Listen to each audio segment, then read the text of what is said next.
রাসূল সাল্লাল্লাহু আলাইহি ওয়াসাল্লাম বলেন, পৃথিবীর মানুষ শুনে রেখো, মান শারাবাল খামরা লা ইয়ারজাল্লাহু আনহু আরবাইনা লাইলা। কেউ যদি নেশাদার দ্রব্য পান করে তাহলে সে আল্লাহকে নিজের দিকে 40 দিন করতে পারবে না। সে আল্লাহকে সন্তুষ্ট করতে পারবে না, তা আল্লাহর সামনে কিছু বলতে পারবে না, তার কথা গ্রহণ হবে না, তার কথা শুনবেন না আল্লাহ অন্তত 40 দিন। জেনা মহাপাপ। জেনা করার পরে যদি আল্লাহকে বলে আল্লাহ আমার ভুল হয়েছে, আমাকে মাফ করো, তো তাৎক্ষণিক শুনবেন। কেউ যদি নেশাদার দ্রব্য পান করার পরে যদি বলে আল্লাহ আমার ভুল হয়েছে, 40 দিনের মধ্যে কোনো কথা নেই। 40 দিন যাবৎ তার সাথে আল্লাহ কথা বলবেন না। 2, রাসূল সাল্লাল্লাহু আলাইহি সাল্লাম বলেন, মান শারাবাল খামরা লাম তুকবাল্লাহু সালাতুন আরবাইনা লাইলা। কেউ যদি নেশাদার দ্রব্য পান করে তাহলে 40 দিন তার সালাত কবুল হবে না, নামাজ কবুল হবে না। তাহলে কাছাকাছি দুটো একই হলো। এমন কোনো পাপ নেই দুনিয়াতে যেটা মানুষ করবে তারপরে 40 দিন আল্লাহ তার সাথে কথা বলবেন না, তার দিকে লক্ষ্য করবেন না, তার কথা গ্রহণ করবেন না, এরকম পাপ দুনিয়াতে নেই, এই নেশাদার দ্রব্য ছাড়া। পাপের জগতে সবচেয়ে কঠিন ভাষা দিয়ে ব্যবহার করা আছে সুদ খাওয়ার পাপ। সুদের পাপের জন্য যে ভাষা উল্লেখ হয়েছে এরকম ভাষা আর কোনো পাপের সাথে উল্লেখ হয়নি। যেমন রাসূল সাল্লাল্লাহু আলাইহি সাল্লাম বলেন, মা ইয়াকুলু দিরহাম রিবা ইয়ালাম আসাদ্দু মিন সিত্তাতি ওয়া সালাসিনা জিনিয়া। কেউ যদি জেনে শুনে 1 টাকা সুদ খায়, 36 বার জেনা করে যত পাপ হবে 1 টাকা সুদ খেলে তার চেয়ে বেশি পাপ হবে। 36 বার জেনা করে যত পাপ হবে 1 টাকা সুদের পাপ তার চেয়ে অনেক অনেক অনেক বেশি। পাপের কথা আল্লাহর নবী অনেক বলেছেন, কিন্তু জেনার সাথে তুলনা করে বলেননি। আবার দেখেন রাসূল সাল্লাল্লাহু আলাইহি সাল্লাম বলছেন, আর রিবা সাবুনা জুজান আইসারাহু আনুর কাজল উম্মাহু। সুদের পাপের 70টি ভাগ আছে, বড় থেকে ছোট, ছোট থেকে বড়, বড় থেকে ছোট, ছোট থেকে বড়, 70টি ভাগ আছে। সবচেয়ে সুদের ছোট ভাগ হলো মার সাথে জেনা করলে যেমন পাপ হয়। এরকম ভাষা আল্লাহর নবী আর কোন পাপের ব্যাপারে বলেননি। শিরক সবচেয়ে বড় পাপ, কিন্তু ভাষা এমন নয়। বাপ মার অবাধ্য চলা পৃথিবীর 2য় মহাপাপ, কিন্তু ভাষা এমন নয়। মিথ্যে সাক্ষী দেওয়া মহাপাপ, কিন্তু ভাষা এমন নয়। মানুষকে হত্যা করা মহাপাপ, তবে ভাষা এমন নয়। মদ খাওয়া মহাপাপ, তবে ভাষা এমন নয়। ভাষার ব্যাপারে সবচেয়ে কঠিন কষ্টদায়ক ভাষা ব্যবহার করা আছে সুদের ব্যাপারে। 24 ঘন্টার মধ্যে আগামীকাল সন্ধ্যা হতে হতে যত কিস্তি আছে লেনদেন সব বন্ধ করতে হবে। চাঁপাইনবাবগঞ্জের ভাষাতে আপনাকে তো বন্ধ করতে হবে, আপনার বাপকে বন্ধ করতে হবে। নিজেকে মানুষ মনে করেন না, গরু ছাগল মনে করেন? কিস্তি দেওয়া আছে কেন? কেন কিস্তিতে টাকা উঠাবেন? কেন ব্যাংকে লোন নিয়ে বাড়ি করবেন? করবেন কেন? কেন করবেন? আপনার তো জানাজাই হবে না। আপনি মারা গেলে আপনার জানাজা হবে না। কেউ যদি পড়িয়ে দেয় তাহলে সে ভুল করেছে, ও হুজুরি নয়। এটা পশু প্রাণীর মতো মানুষ, ধর্মের নামে আছে মাথায় টুপি দিয়ে, ও মাওলানা নয়, ওর জানাজাই হবে না। এমন কোনো পাপ নাই যে পাপে জানাজা হবে না, ঋণ ছাড়া।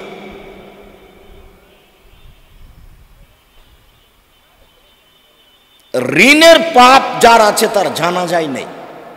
আল্লাহ রাসূল দিন রাত একটা কথা বলতেন সালাম ফেরার পূর্বে, আল্লাহুম্মা আউযু বিকা মিনাল মা'সাম ওয়াল মাগরাম। তোমার কাছে বাঁচতে চাই বড় পাপ হতে, তোমার কাছে বাঁচতে চাই ঋণ কর্জ হতে, তোমার কাছে বাঁচতে চাই বড় পাপ হতে, তোমার কাছে বাঁচতে চাই ঋণ কর্জ হতে। দিন রাত আল্লাহর নবী ঋণ কর্জ হতে বাঁচতে চাইতেন। আর আপনি মেয়ের নামে ডিপিএস খুলে রেখেছেন, মানে ভিক্ষা করে খান। ভিক্ষা দেয় না মানুষ? যৌতুক নেওয়ার ব্যাপারে যেমন বলেছি, বাপ বেটা দুইজনই ভিক্ষা করবেন। যারা শ্বশুরের কাছে টাকা নিয়েছেন, তুমিও ভিক্ষা করিও, তোমার বাপকে বলো যে ভিক্ষা করতে বলেছে আব্দুর রাজ্জাক। মানুষের বাড়ি বাড়ি হাত পেতে বেড়াবে। লোন না নিয়ে ভিক্ষা করে খান। লোন নিবেন কেন? জানা যায় হবে না। তো মূল কথায় ফিরে যাই, তাহলে সুদ মহাপাপ। এরপরেও কেউ যদি কোটি টাকা সুদ খায়, বাড়ি গাড়ি করে, আল্লাহকে বলে ভুল হয়েছে, তা আল্লাহ বলবেন আচ্ছা ঠিক আছে মাফ করলাম, 40 দিন থামবেন না। কিন্তু নেশাদার দ্রব্য এমন একটা পাপ যে 40 দিন যাবত আপনার সাথে আল্লাহর আর কোনো কথা নেই। এই অবাক পাপ, নেশাদার দ্রব্য পান করা। 40 দিন সালাত কবুল হবে না। আর একটা কথা, আবু হুরায়রা রাদিয়াল্লাহু তাআলা আনহু বলেন, রাসূল সাল্লাল্লাহু আলাইহি ওয়াসাল্লাম বলেছেন, শারবুল খামরে কাবিদ ওয়াসানিম। নেশাদার দ্রব্য পান করা কাজটি হচ্ছে মূর্তি পূজার মতো পাপ। সরস্বতী, ভগবতী, কালী, দুর্গার পূজা করলে যেমন পাপ হয়, নেশাদার দ্রব্য পান করলে তেমন পাপ হয়। আবার বলি, এমন কোনো পাপ নাই দুনিয়াতে যেই পাপটাকে মূর্তি পূজার সাথে তুলনা করা আছে, এরকম কোনো পাপ দুনিয়াতে নেই। সেটা জেনা হোক, চুরি হোক, ডাকাতি হোক, মানুষ হত্যা হোক, বাপ মাকে গালি দেওয়া হোক, কোনো পাপ নেই এমন দুনিয়াতে যেই পাপ করলে সেই পাপটা মূর্তি পূজার মতো পাপ। শুধুমাত্র দুনিয়াতে একটাই পাপ আছে, সেই পাপটা হলো মূর্তি পূজার মতো পাপ। বলেন তো সেটা কি? নেশাদার দ্রব্য পান করা, বিড়ি, তামাক, জর্দা, সিগারেট, গোল, নেশাদার দ্রব্য খাওয়া, পান করা। জীবনে কোনোদিন বাজারে আর দোকানপাটে আর বিড়ি বিক্রিও করবেন না, বিড়ি খাবেনও না। আজ থেকেই নিজেকে গরু ছাগল মনে করিয়েন না। মনে করে কোনো লাভ নাই। যদি আপনি মনে করেন আমি গরু তাই আমি খাই,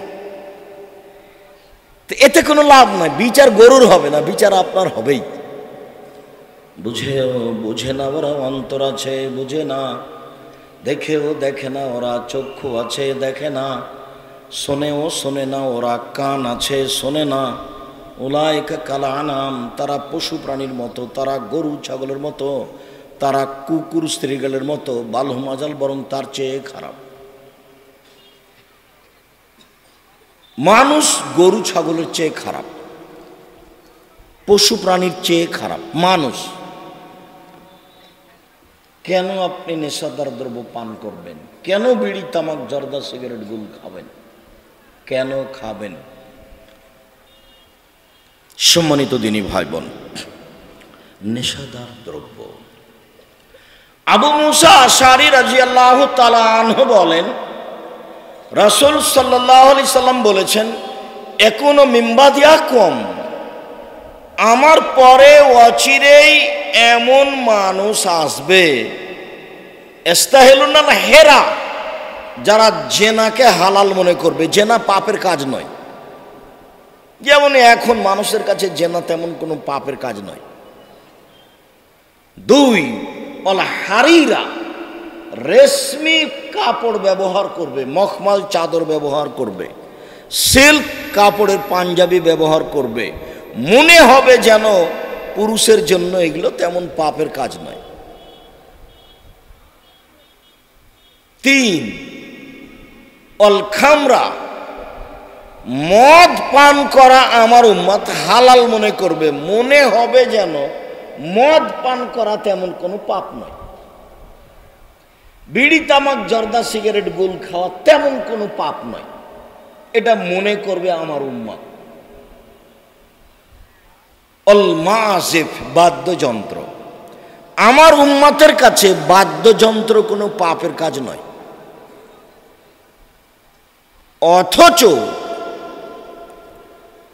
বাদ্যযন্ত্র ফলাফল জাহান্নাম। অথচ আল্লাহর নবী বাদ্যযন্ত্রের শব্দ শুনলেই কানে আঙ্গুল দিয়ে শব্দটা যেন ভিতরে না যায় দূরে সরে যেতেন। অথচ পৃথিবীতে সমস্যা নেমে আসবে, মানুষের আকার আকৃতি পরিবর্তনে মানুষ শোর বানর হয়ে যাবে নেশাদার দ্রব্য পান করার কারণে। অথচ মানুষ মনে করবে এটা তেমন কিছু নয়। পৃথিবীর মানুষ শুনে রেখো, আমার উম্মাহ চারটা জিনিসকে হালাল মনে করবে। এক, জেনাকে হালাল মনে করবে। দুই, রেশমি কাপড়কে হালাল মনে করবে। তিন, নেশাদার দ্রব্য পান করাকে হালাল মনে করবে। চার, গান বাজনা বাদ্যযন্ত্রকে হালাল মনে করবে। এই ছেলে, পিছন দিকে কে কথা বলছে দেখো তো, আমি শুনতে পাই তোমরা শুনতে পাও না? তার কি প্রয়োজন হলো? কি ওখানে হাইকোর্ট জজ কোর্ট আছে? তার এত ব্যস্ততা যে সেখানে কথা বলছে, কি বুঝাতে চায়? সম্মানিত দিনী ভাই বোন, আবু মুসা আশআরী রাদিয়াল্লাহু তাআলা আনহু বলেন, রাসূল সাল্লাল্লাহু আলাইহি ওয়াসাল্লাম বলেছেন, লা ইয়াশরাবান্না নাসু মিন উম্মতি ওয়া ইসাম্মুনাহা বিগাইরি ইসমিহা ওয়া ইউযাফু আলা রুউসিহিম বিল মাযিফ ওয়াল মুগান্নিয়াত ইয়াজরুল্লাহু মিনহুমুল কিরদাত ওয়াল খানাজির। অচিরে আমার উম্মত মদ খাবে, নাম দিবে অন্য। অচিরে আমার উম্মত মদ খাবে, নাম দিবে অন্য। বলবে যে এটা মদ নয়, এটা অন্য নাম দিয়ে তারা মদ খাবে। এইসব সমাজের লোকের নেতাদেরকে সম্মান করা হবে গায়িকা দিয়ে এবং বাদ্যযন্ত্র দিয়ে, নাচ গান এর মাধ্যমে নেতাদেরকে সম্মান করা হবে। অচিরেই ইয়াকসুবুল্লাহু বিহিমুল আরজা, এদের উপরে ভূমিকম্প হবে। ওয়ায়াজল মিনহুমুল কিরদাত ওয়াল খানাজির, এদের আল্লাহ করে দিবেন বানর, এদের আল্লাহ করে দিবেন শোর, আল্লাহ এদের করে দিবেন বানর, এদের করে দিবেন শুকুর। এদের উপরে ভূমিকম্প হবে, আল্লাহ এদের করে দিবেন বানর, আল্লাহ এদের করে দিবেন শুকুর, আল্লাহ এদের করে দিবেন শোর, এদের উপরে ভূমিকম্প হবে। হাদিস বুখারী মুসলিম।